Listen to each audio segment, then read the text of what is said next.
Manchester is red. And in this video, I'm going to show you exactly what happened behind the scenes tactically in this Red Devil triumph over Pep Guardiola's noisy neighbors. Without further ado, let's analyze.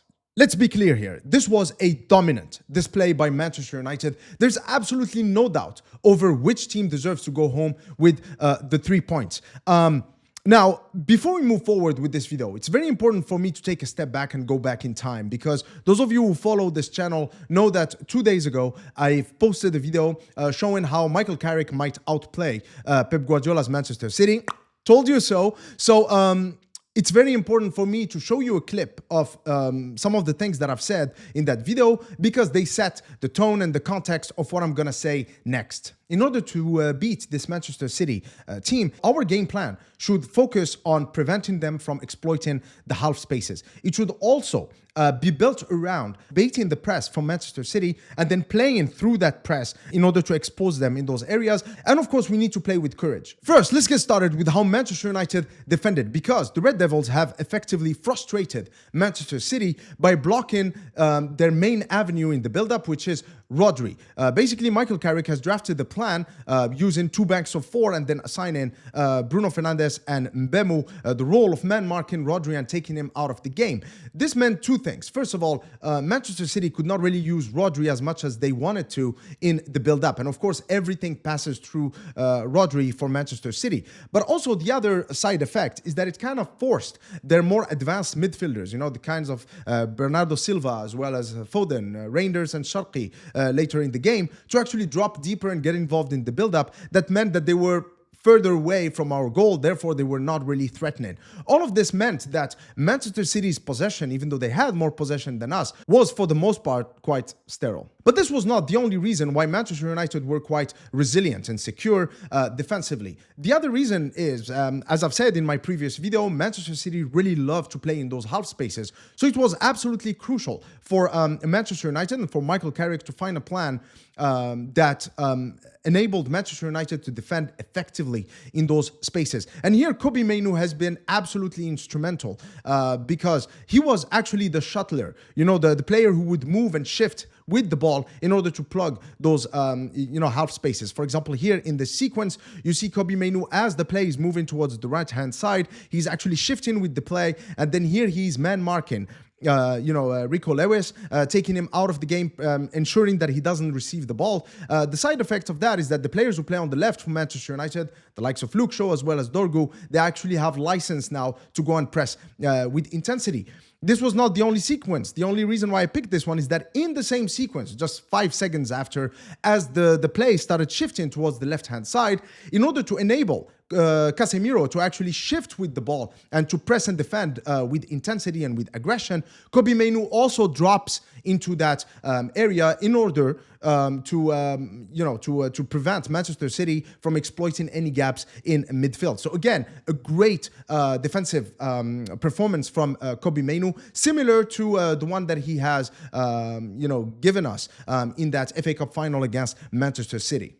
Now, of course, our defensive display was not the only reason why Manchester City were absolutely frustrated in this derby. The other reason is, again, like I said in my previous video, Manchester City have a knack of, pressing with intensity, but that leaves them vulnerable, especially if you use your forward players high and wide in order to pin down the defensive line. And that's exactly what Michael Carrick has instructed his players to do.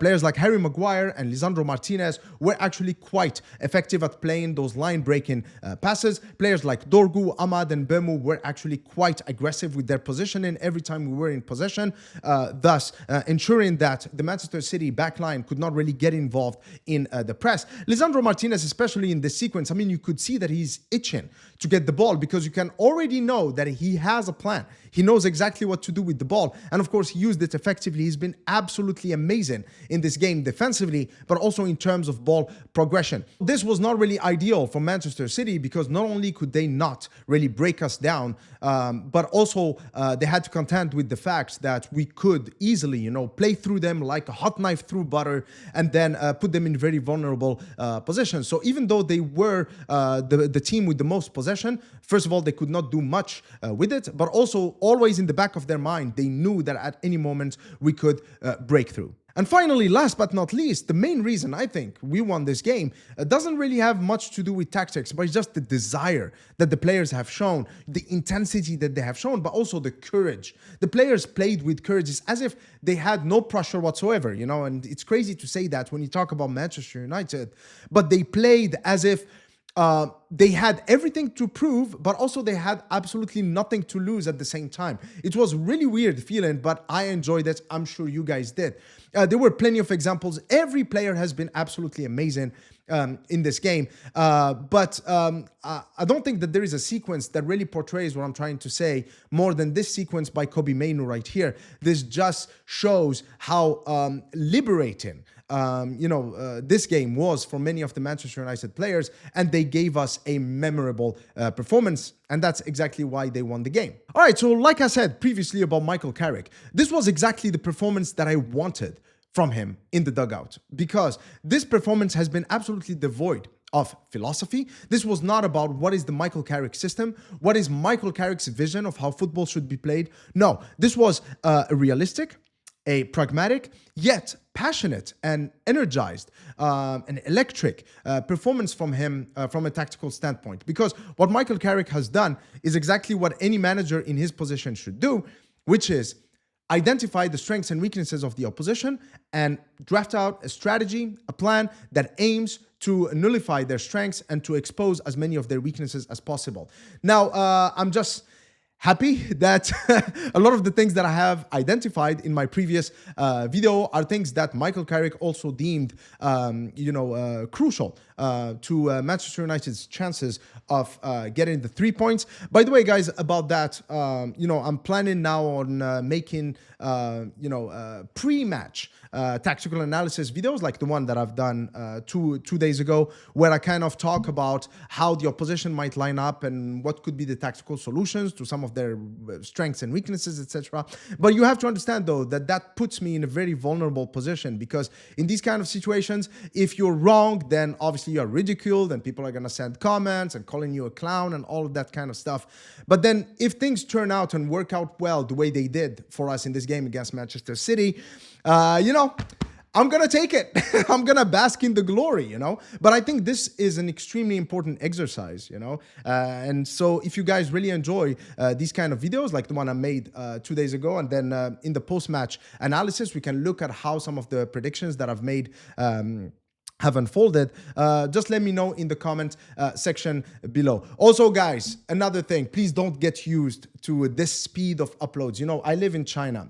Right now, what time is it? Yeah, right now it's 11:30 at night. Okay, so I have to go to bed, right? But it's just that today, for the first time in like forever, that's a song, right? Yeah.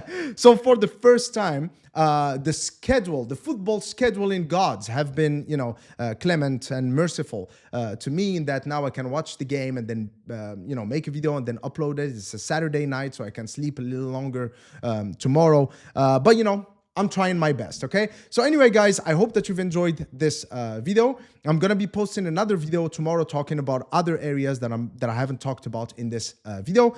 If you did enjoy it, please give it the thumbs up. Until next time, cheers.